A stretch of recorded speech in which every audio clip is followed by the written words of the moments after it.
Would 100 cups of coffee turn a zombie into a human again? Do elephants really like peanuts, or did the cartoons lie to us? All of these questions you can find the answer to on This Paranormal Life! Hello everyone and welcome back to This Paranormal Life, the comedy paranormal podcast where every week, myself, Rory, and my co-host Kit investigate a brand new paranormal tale, creature, claim, or beast, and come to a conclusion at the end to decide once and for all whether or not we believe that it is paranormal. We're investigating a creature so terrifying that to ensure our safety on today's podcast, we're gonna need this. Oh, rum. An entire bottle of rum. Wow, are we going to the high seas? Is this a themed bottle of... This isn't sponsored, by the way, because you've kind of faced it off in a very... I wish. If you do own an alcohol company and want to sponsor us, please get in contact. But no, this alcohol today isn't even for drinking, Kit. Ooh. All I have to do is keep the bottle open. Really? And we should be safe. You're probably wondering why we're doing any of this today, and don't worry, you're about to find out why we're doing this. This is a way to protect ourselves from the creature that we're investigating today. Imagine my lore was that I was like a recovering alcoholic. This is like the most f***ed up thing you could do. It's like, you know, I'm just going to leave it here. In fact, I'm going to take the lid off. I'm going to open the bottle. Because all we need is just the smell of the alcohol. Which I can smell. In the air. Yeah, we can both smell it. I'm trying to be good. I'm actually drinking a matcha right now. Yeah. It would also be very irresponsible of me to have a swig of that. I came over here on a motorbike.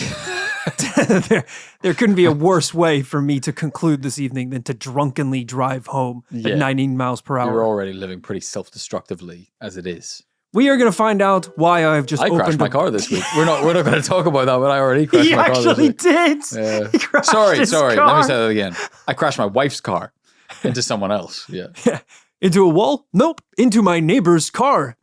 So I somehow Kid found a way to destroy two cars in one. He had to destroy his wife's car because his car was also destroyed. I know. Well, yo. The lawyer said don't admit shit, bro. So I gotta...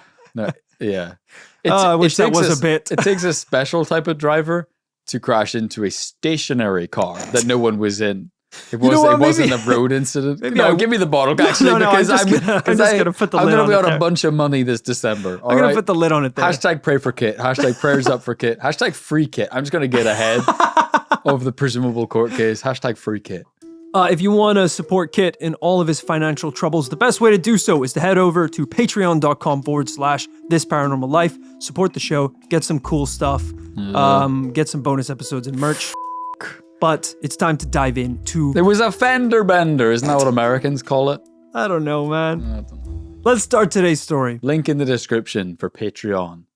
The year is 1910, and a group of lumberjacks were out in the thick woods of Wisconsin. It had been a long day of working out in the cold forest, so the men were keen to get back to town and wrap themselves around a hot fire with a cold beer. Most of the men had packed their tools and already started heading down the trail, but as they left the site, they noticed one of their colleagues was still chopping away, axe in hand. "Hey Bill, you ain't coming?"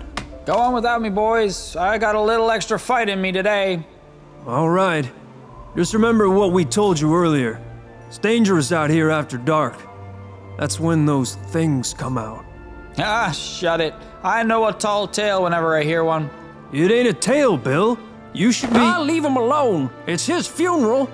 The men left, leaving Bill alone to finish his work.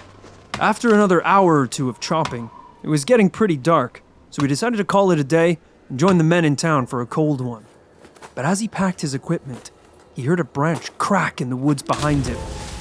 Bill whipped round, but there was nothing there.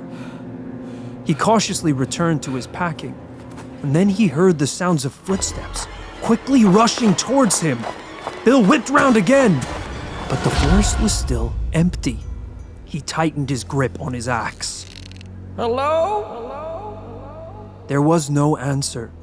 He slowly turned back towards his gear, grabbing his axe in his hand.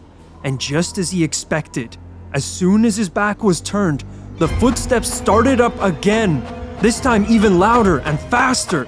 Whatever this thing was, it must have been meters away from him. So Bill swung around with his weapon in hand, to stand face to face with an empty forest. What was going on? Was it all his imagination? Or was there really something out there in the forest?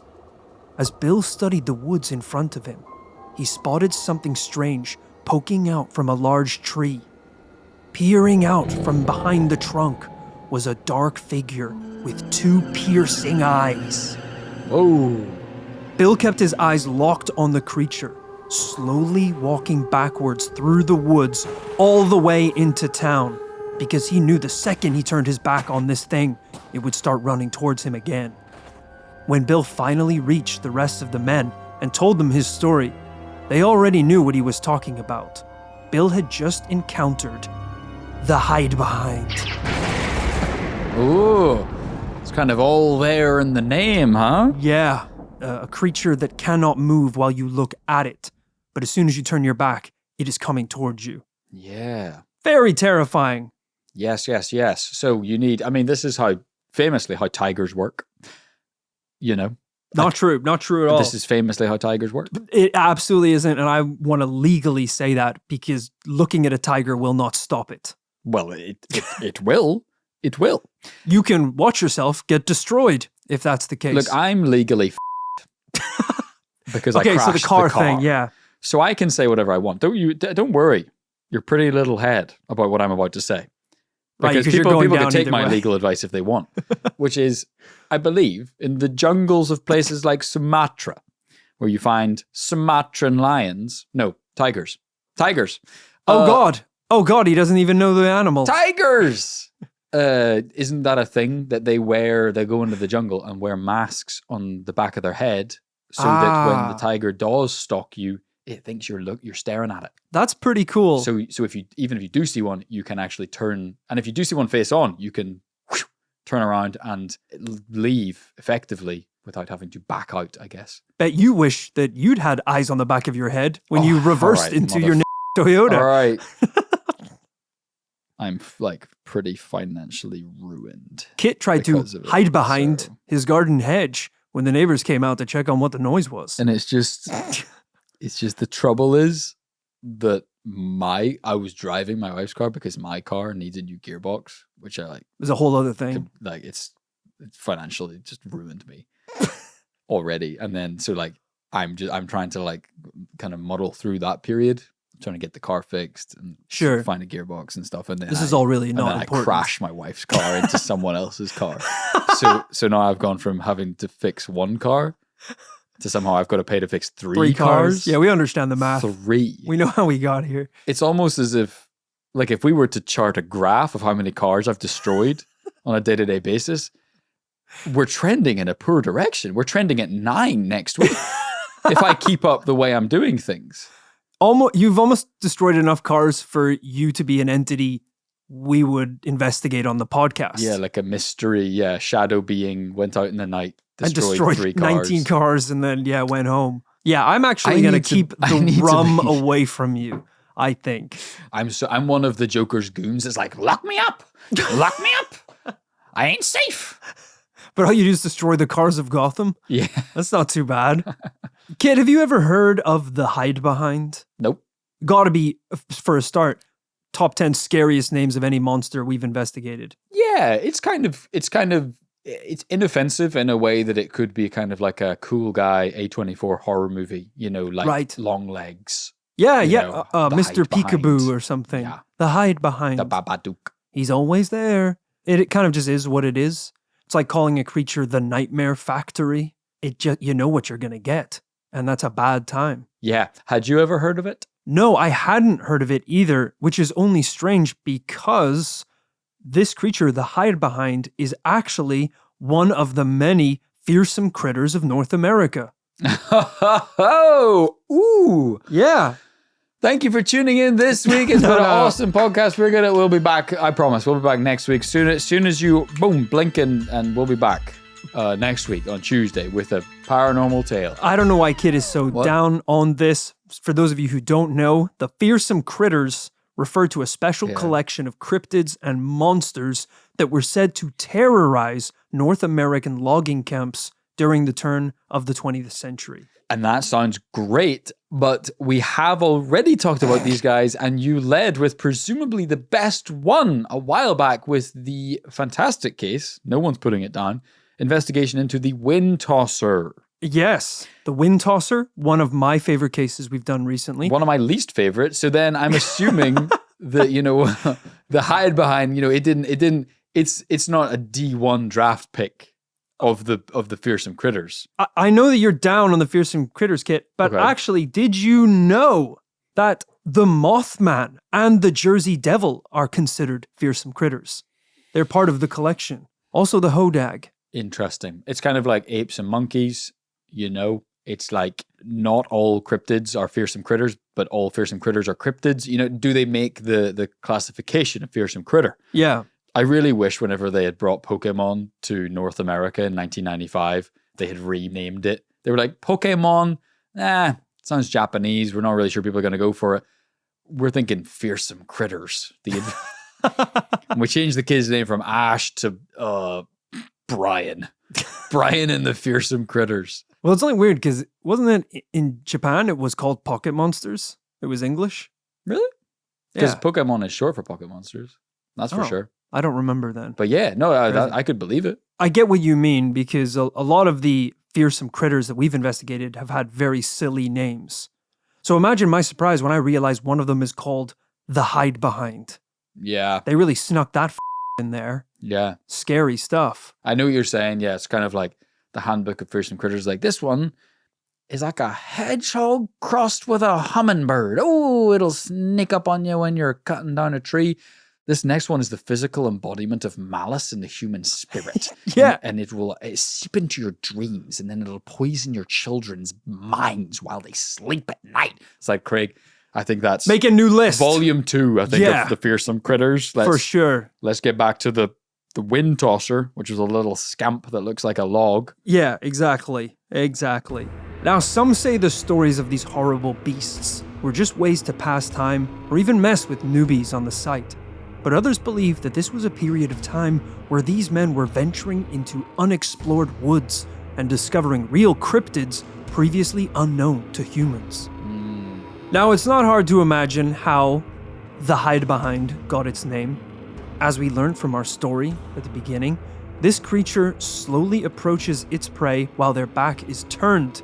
And when they turn to face it, the creature is able to conceal itself behind almost any object in a flash. So the word Hidebehind not only refers to hiding behind objects to stay out of sight, but also hiding always behind its prey. If you're wondering what the actual creature itself looks like, I've got some bad news. It's pretty hard to nail down a physical description, obviously. Very few lumberjacks who have encountered a Hidebehind have ever actually seen the thing itself. However, those who have managed to capture a glimpse of the beast describe it as a large, dark, wraith-like being with a body that's strangely humanoid in shape. It has long, thin limbs that can contort to hide behind even barren tree branches. Yes. It's tough. It sounds like we're kind of, and I don't mean anything by this. Please don't take this the wrong way. Sure. And this is a podcast where there is back and forth. It's a platform for everyone to voice their opinion. Right. I'll kill you, though. I will kill you if you try and tell me that this is a shadow. I will kill you, though. I didn't say it was a shadow. I said I was going to say. Because Kid hasn't, but I've been drinking the rum. Every time he looks down at his microphone, I take a really quick... I'm like...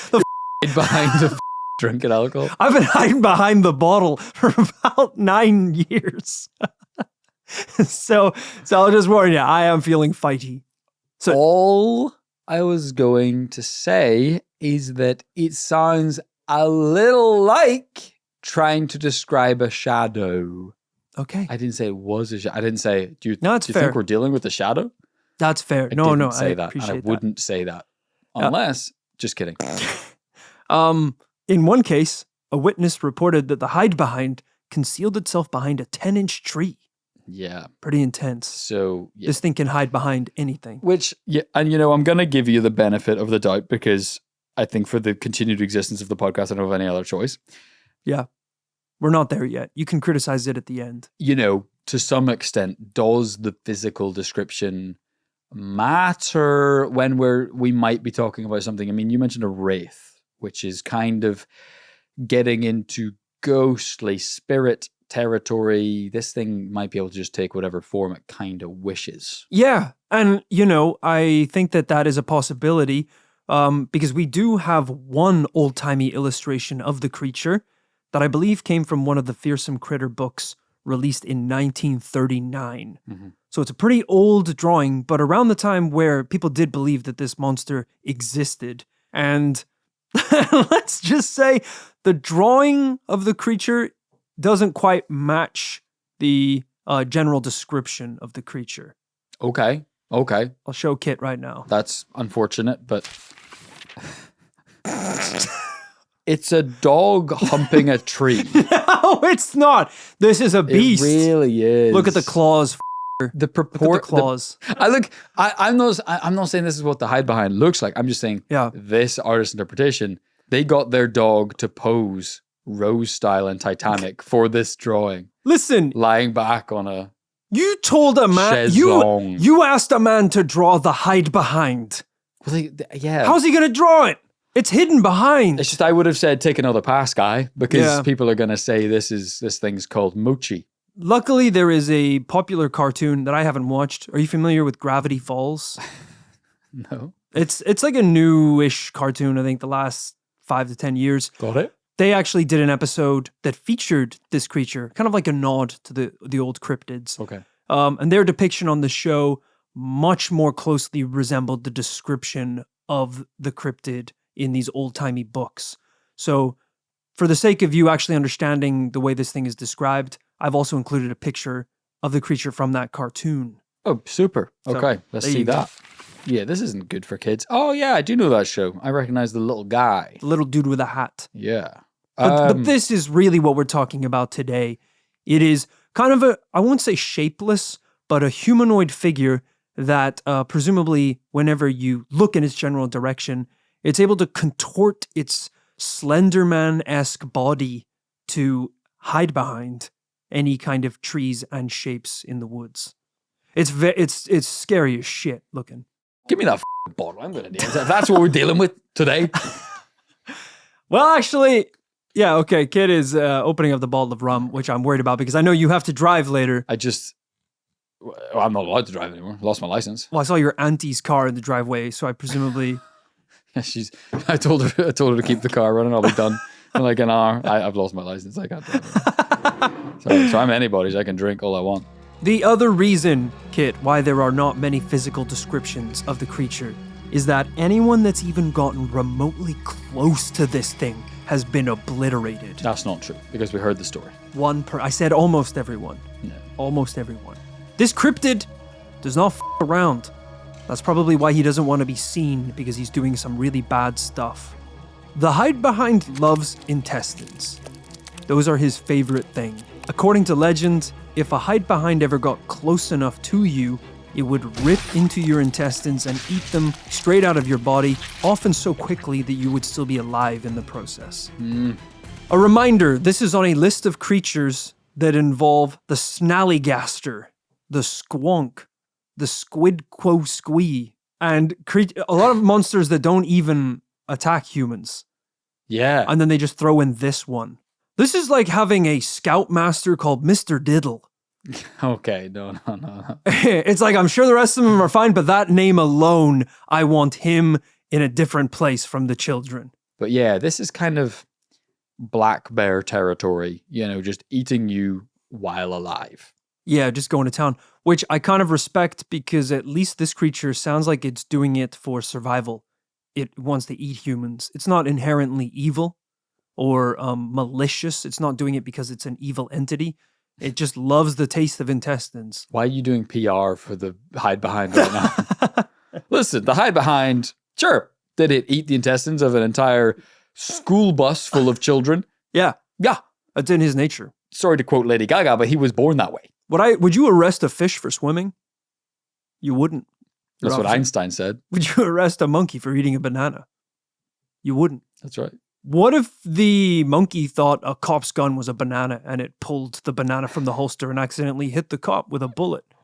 Would you still put the monkey behind bars? No. It's in his nature to want the banana. The judge is like, Jesus Christ, he's the best to ever do it. Not guilty. They unhandcuff the Hidebehind. He goes wild inside the jury, ripping people to shreds. Listen, I know a lot of lumberjacks listening to this podcast are getting a little bit scared right now, but I am here to tell you that there is a way you can protect yourself against this nightmare. The solution is actually pretty great, and as you may have guessed, the solution is on the table right now. Huh? Alcohol. How does that help? Apparently... It numbs you when he sucks your intestines out your asshole like he's slurping up some ramen. He pops you open and slurps up every organ like boba tea. He's just getting all those little bits. Apparently, this is the thing that the creature hates more than anything in the world. The smell alone is enough to repel the beast. Of course, that doesn't mean that the lumberjacks of old were just leaving the bottles open, if you catch my drift. Yeah. They really wanted to make sure that they were protected, so many lumberjacks at the time would drink on the job as a way to protect themselves from being attacked by the Hidebehind. That's convenient, isn't it? That's convenient. Yeah. You know? I'm sure that when the men on site found out that drinking was the cure, belief in the Hidebehind just tripled overnight. You know, and I think I've told the story on the podcast before. You know, I used to work in live events. I worked in a music venue. That was one of the first things I did after I graduated university.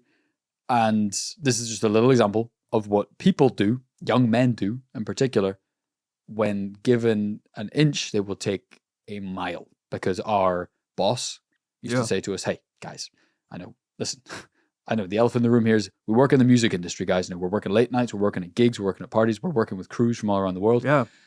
Hey, if the crew offer you a drink at the end of the night, just take it from me. Feel free to have that drink with the guys. Have a beer at the end of the shift when all the work is done. It's a nice way to bond with the team.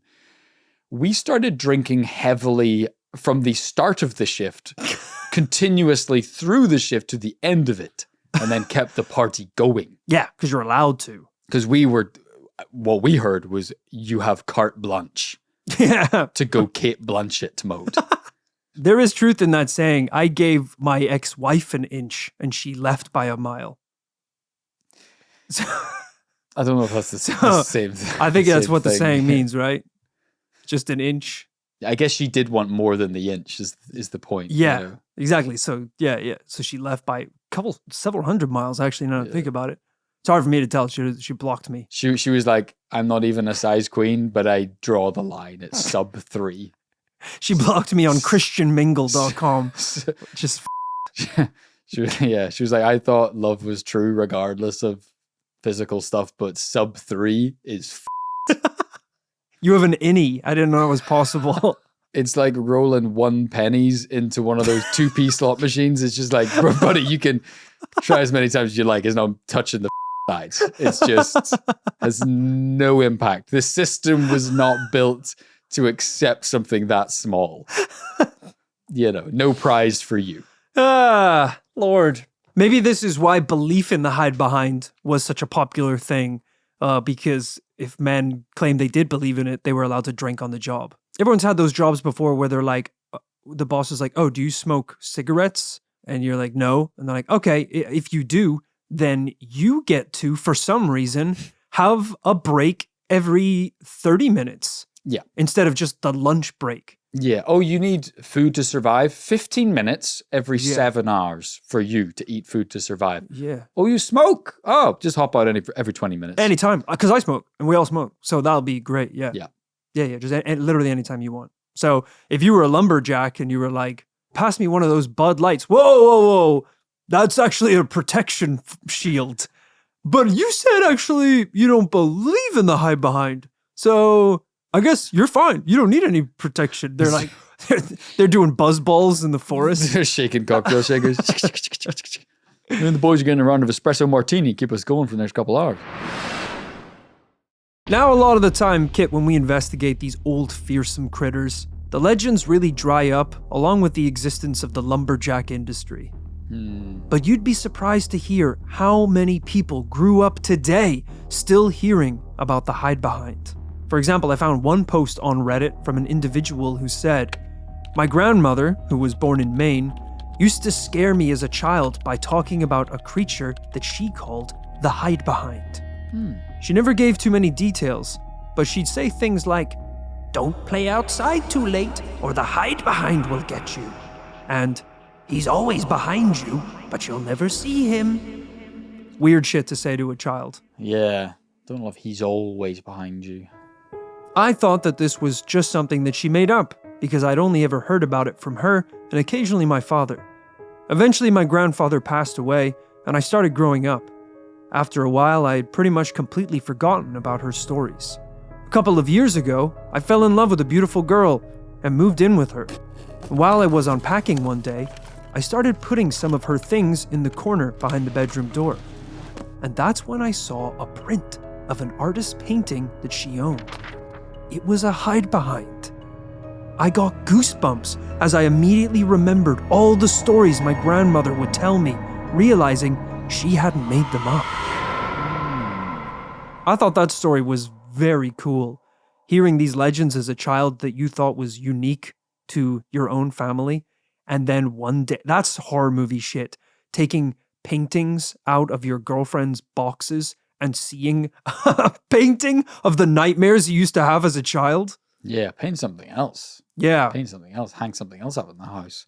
And that wasn't the only post. There was another one by user Stormherder who said, "When I was a kid, I had a friend who claimed that she would see black shapes peeking out from behind the trees in our woods. We had a lot of fun freaking ourselves out about that for a few months. She said the reason we never saw them is because they would hide so fast once we turned to look, and they could fit behind any tree.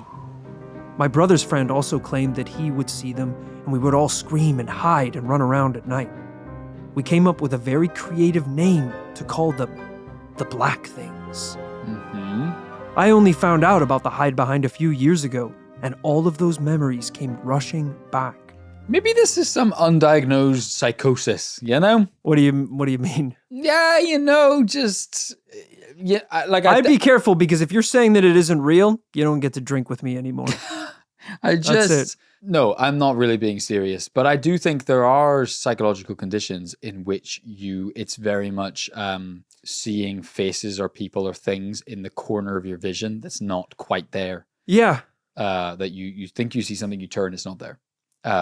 It's a visual hallucination alongside typical psychosis, auditory hallucinations where you hear voices that aren't there. Do you know how many years of my life I lost as a child trying to catch the wiggly things in the corners of my eyes? To this day, they mock me. I'll get them someday. Floating just out of reach. Yeah. Isn't it funny? Like, that shit's annoying. You get to an age where you're like, why did no one mention that to me? I think I found out that was a universal experience by watching Family Guy. Right. And seeing you're like, the wiggly things! Well, no, it wasn't it was, I think there's an episode where like Stewie thinks he's dying. And then the joke is that he's like, I don't know, he's trying to write like a poem on his deathbed. And he's like, "Oh, squiggly line, I never knew thee." And I was like, everyone has the squiggly lines? That's crazy. It is wild. I'm not even joking. Because you would do that thing where you're like, you obviously try and chase them, it makes them move faster. Then you try and gaslight them into thinking you don't care. And they kind of float like back into your vision. And you're like, "Gotcha!" And then they whip off to the side. It's infuriating. It really is. They're the Hidebehinds in my life. And isn't it insane? I'm doing it now. I'm trying to catch them. Isn't it insane that like, if you get, dust on your MacBook, you're like, get off of there. We got to clean that up. If you had dirt or dust trapped in the lens of your camera, you'd be like, "Oh, geez, I need to go get the thing serviced. I can't have photos with dust in them." Meanwhile, there's just debris in the back of our eyes floating around, coloring everything we see in waking life and existence. Dude, I remember in primary school, I used to do crazy shit with my eyes. This is around the time where, as you said, like no one just told you about your body or what you should or shouldn't do. So I basically found out from a very young age, if you just took your fingers and and shoved them into the top of your eyes, don't do this, but you can do it. It works. Well, don't. eventually your vision just fades to black and you start seeing like shapes and other dimensions. Right. It's pretty. Actually, now that you said it, I've done that. Yeah. I remember you get bored in class, and you're leaning your eyes on your blazer a little too hard. Yeah. And you start hallucinating. I remember what were they putting in the milk? What were they? I remember telling people that I did this, and every person I've talked to, it unlocks a hidden memory that they also used to do it. Sure. And you're like, oh my God, the universes I've seen, the galaxies, the shapes, the geometric patterns of the universe. And it's all kind of colored a wash of purple because it's kind of, I guess you're just essentially the cast of the color of the inside of your eye, which is like red and blood and darkness. Yeah. What if that's our universe? Is God putting his fingers in his eyes? That's actually a Linkin Park song, I think. That's so sick. One thing, I don't know why this world is God putting fingers in his eyes. I'm going to do that tonight as a little treat. Shove my fingers in my eyes. Disassociate. Hell Get away yeah. from the problems of adult life. You don't need drugs to have a good time, guys. You just need an entire bottle of rum and 2 fingers.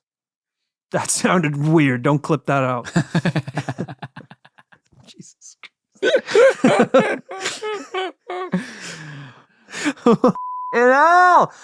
All right, we need to get back on track here. Not the guy in a big woolly sweater saying that. Not the big woolly sweater. Why are we both so cozy in this episode? I don't know, man. Why did we both lean cozy? As I said, it's because I brought a hoodie and figured out when I brought it, it was covered in stains. I decided to take it off.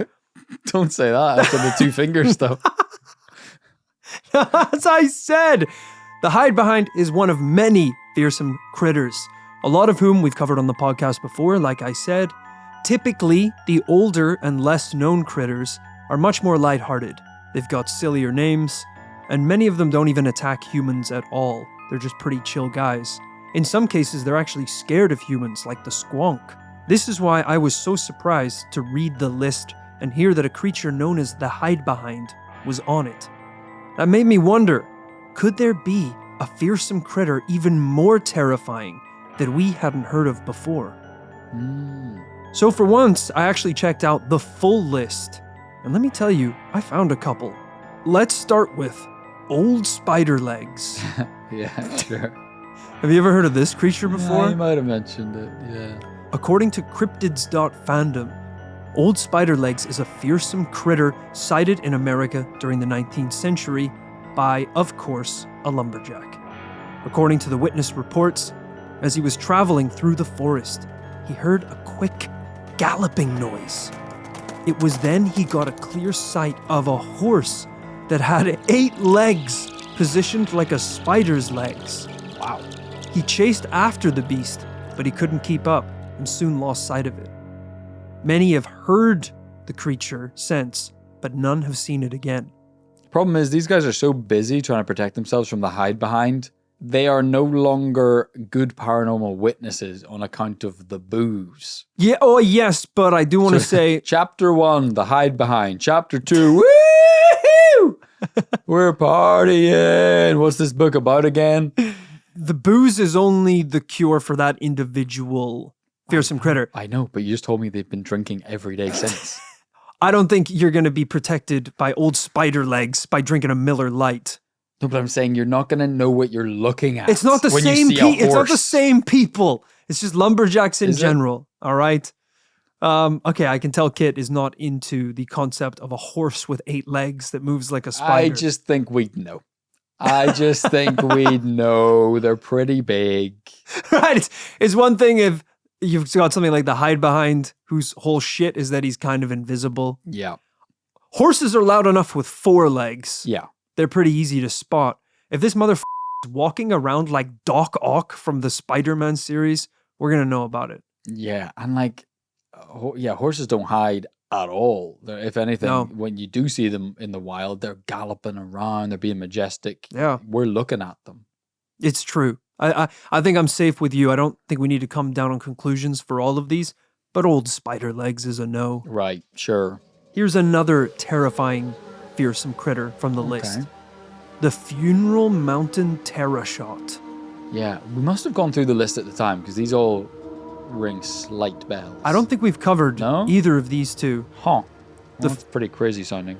The Funeral Mountain Terrashot sounds like the name of a Digimon. I think I saw them supporting Godspeed You Black Emperor at Coco Camden in London in 2014. Once again, Cryptids Fandom says the Funeral Mountain Terrashot is a bizarre fearsome critter from the lumberjack folklore of North America, of course.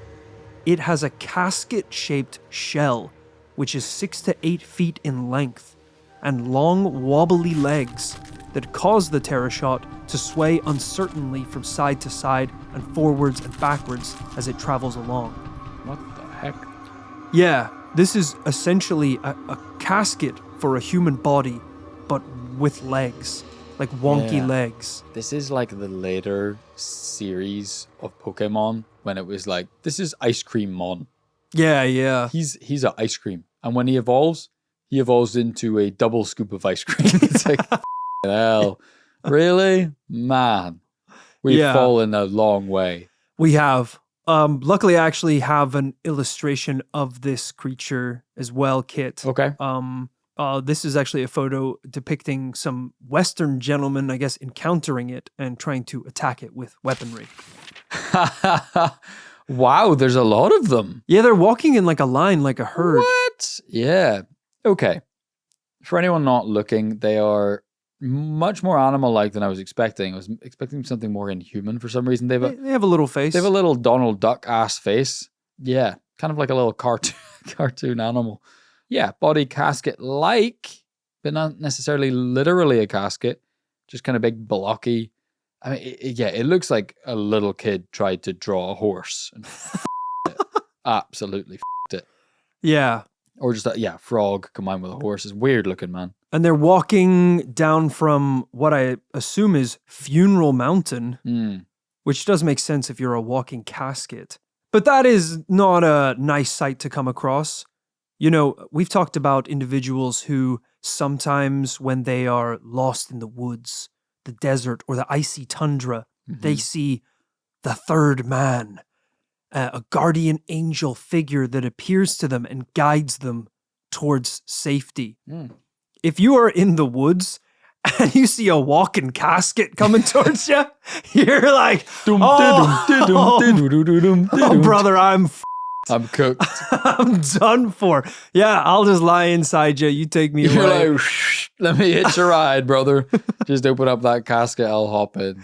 Well, it's that or it's either that or old spider legs and ride him to the nearest town. So yeah, it's not a great choice. There you go. Just two more really creepy sounding cryptids that are on the list of fearsome critters. A list that I assumed was just full of creatures that sound like they're from a Dr. Seuss book. I like your strategy, Rory, to kind of bolster the claims about the Hidebehind by showing us two even less realistic cryptids. Yes. So Kit has seen through my ruse of presenting him with two ridiculous cryptids that, in hindsight, make the Hidebehind seem a little bit more believable. A valiant effort nonetheless. Now, before we obviously come to conclusions, what could be some logical explanations for the Hidebehind? Was the Hidebehind a possible way for lumberjacks to deal with mysterious disappearances and deaths of fellow lumberjacks? Possibly. Never thought about that. This is a time where I assume there wasn't a huge amount of healthy ways for men to cope with the sadness of losing a colleague, and potentially creating a boogeyman would be easier than simply opening up to their comrades. Right, or even, God forbid, but one of the guys is extremely depressed and unalives themselves, and it's like, oh my God, it's like, he was saying some pretty worrying stuff in the last couple of weeks. Do you think he did it to himself? It's like, no, I think it was a night being. I think there's absolutely no chance that he took his own life. I think it was a beast. For the last time, it was the Hidebehind, and the cure is drinking. Sounds good to me. Which brings us on to our second logical explanation. Was the Hidebehind an excuse to drink on the job? Super valid explanation to maybe why a creature like this would be invented and the cure to be consuming alcohol at work. I know say too much. I get in too much trouble if I say too much. So if Rory, I say too much, me crash cars again into neighbor. Yeah, give me the keys to your motorbike. Actually, no, absolutely. Because you drove over today. They took my license, bro, but I can still ride a motorbike. I'm pretty sure. Listen, hey, I'm gonna go ahead and say, Kit, that we need to be careful. As two individuals that are known to drink on the job quite frequently, it will be hard if we say that the Hidebehind is not real. That implies that we have a problem, rather than we're dealing with a mythical beast. Yeah, and because you were saying to me just earlier today, because we are speeding straight towards the Christmas season and a lot of like parties, end of year stuff, recording special episodes of This Paranormal Life, you were posing the question. You were like, "Well, bud, what you saying? You gonna be boozing? You on the sauce? You how are we doing this? Yeah. How are we moving in December 2025?" Another way of wording that is, do you believe the Hidebehind is real? Yeah. You know, it's a good way to excuse it. If we come down on a double yes today, we are allowed to drink as much as we want in the office, at work. Oh, this is kind of an incentive structure, isn't it? Hey, it's a bit worrying. That would be unfair of me to load today's conclusions with any incentives. Like, I'm just going to take the top off this bottle of rum and waft it in Kit's direction. But it's for believers only, this bottle right here. I think it's time to come down on our conclusions. Kit, what do you think about the Hidebehind?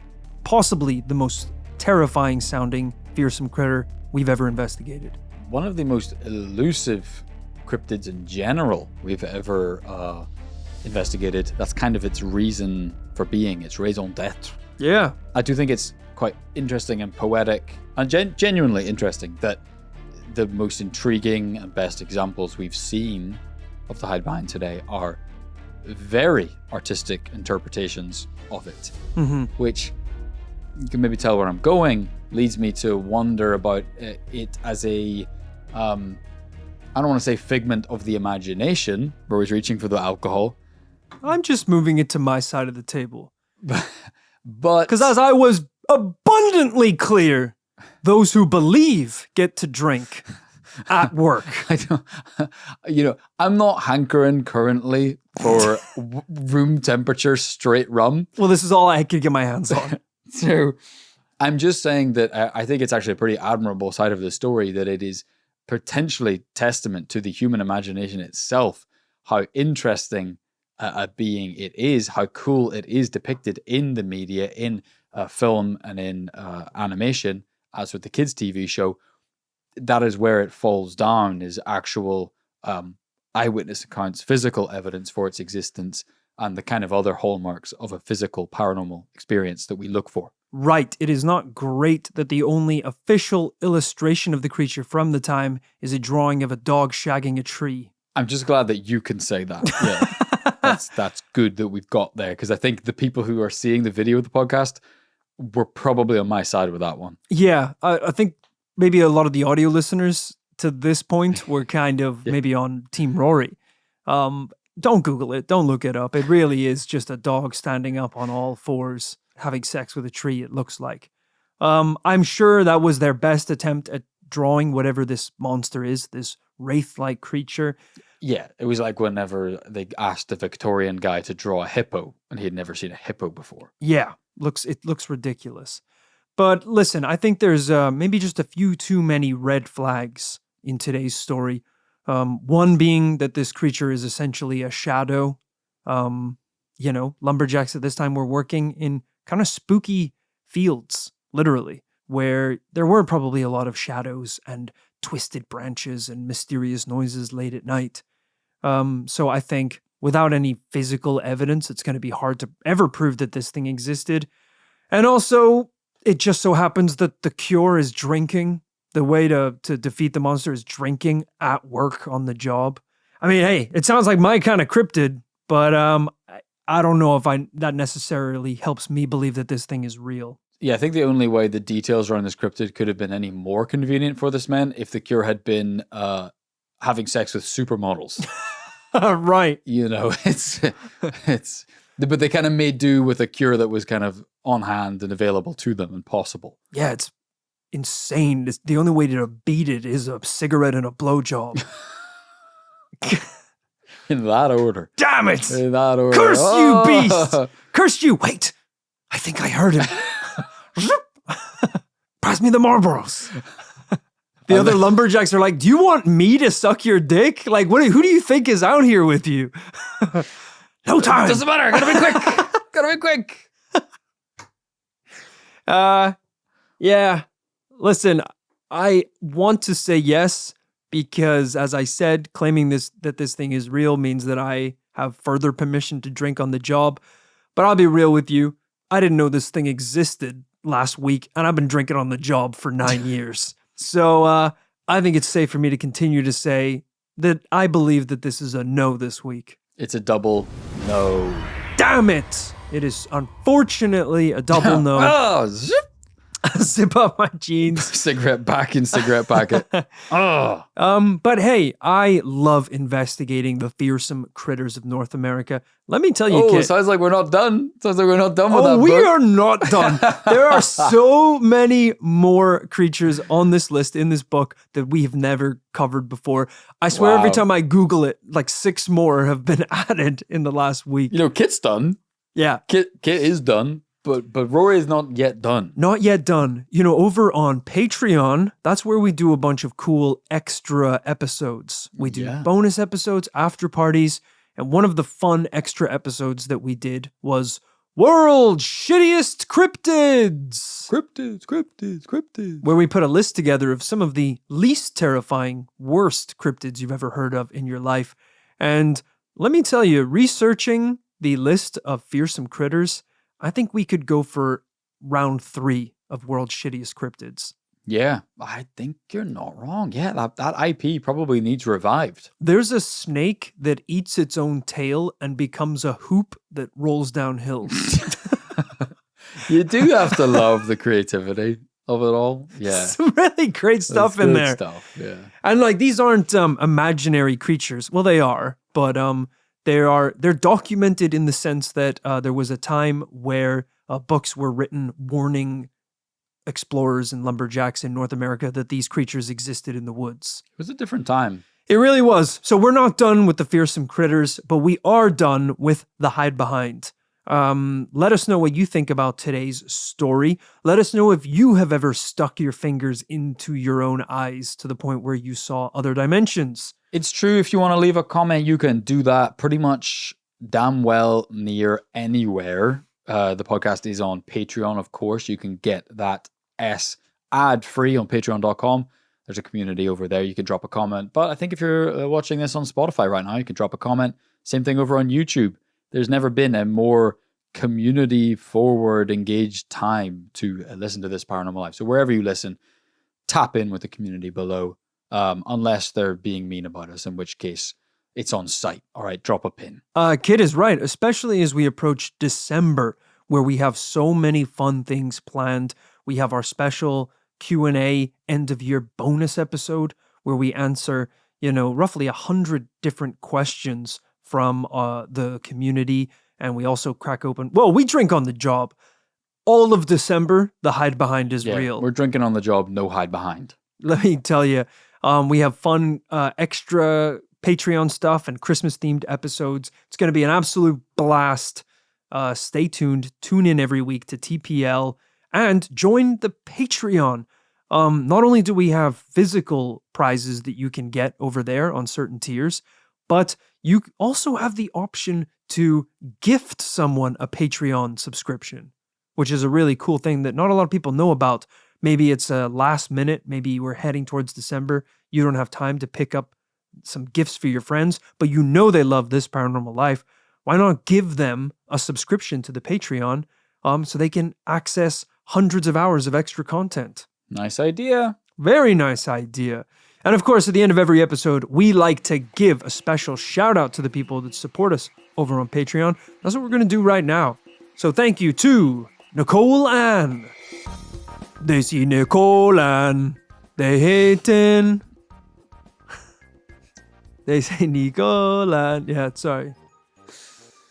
Thank you also to Nicole. And thank you for supporting us over here on Patreon. Nicolan, this is like 2 first names put together, which I think is just weird enough for you to have a spot on the list of fearsome critters. You really don't have to be that weird to make the list. As I said, some people it's like a donkey with 1 ear.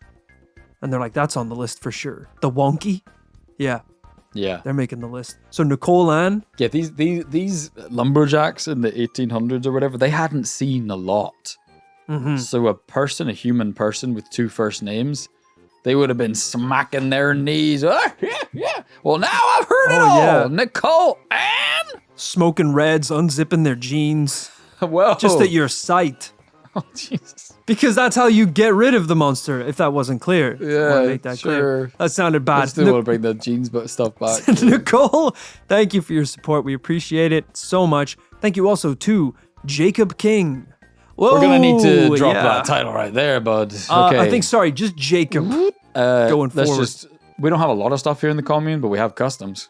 Yeah. We have customs. And the local custom is that you can f*** off. Well, no. Slow down. Hey. All right? If you try to... It's okay. It's okay. Just calm down. It's fine. A king from another nation coming to our kingdom? Just his name, I think. Oh, he's just a peasant? Just a civilian? Well, don't say peasant. Just a commoner. A commoner, I think, is a more pleasant way of saying it. Commoner! Jacob! You have been cleared by customs. Look, Henceforth. if you like having 2 names, Jacob the Commoner I think it has a great ring to it. Beautiful ring. Yeah, lovely. And by the way, the rings on your fingers, we will be taking those too. Okay. Sorry, Jacob. And thank you, finally, this week, to Chiara. Chiara, we're going to need that tiara from your head. Hand it over. Because... I know it doesn't suit me, but I still need it. Yeah, and look, I know that there are no princesses, queens here in the commune. We ain't got none of them princesses over here in the commune. And I'm sure that's not why you have the chiara, but we're going to need it anyway, because that implies that you are kind of at our level in some form, so yeah, we're going to need that. But what we can replace it with, Chiara, is a lovely little custom commune headband, which monitors your thoughts, actions, and feelings over the course of your stay here in the commune. Removing it punishable by death. Please remember to recharge it every night. Because if it dies, you die. Also, it's like the Matrix that way. So just make sure to keep it topped up. So yeah. And we got these things from Temu on the internet. So the battery life is like 47 minutes. Charger not included. You need to bring your USB-C charger. So if you could just keep that charged up. But otherwise, enjoy your stay. Enjoy your stay in the commune. And remember, don't think anything bad. Yeah. Otherwise it will. Don't think too much, because thinking drains the battery. And remember, if it dies, you die. Remember that. So thank you. Thank you, Chiara. Thank you, all of the patrons and commune members that have recently come to the assignment facility to get your special headbands. Yes. We're so grateful for everyone. We hope that they are working out. The technical glitches and the overheating will be fixed. We're getting a lot of great data over our side, so it's working. It is working. Yeah. And we're heading into December, one of the coldest months of the year. So all of a sudden, the headband overheating is the least of your problems. Cold weather it's bad for batteries though, so that battery life is going to tank as well. So. Yeah, we're going to go down to like 14 minutes, which is bad because remember, guys, if it dies, you die. That's printed on the back just so you don't forget as well. So. Thank you so much for joining us for this week's episode of the podcast. A double no, but that takes us one episode closer to the double yes. We'll see you next Tuesday for another paranormal tale.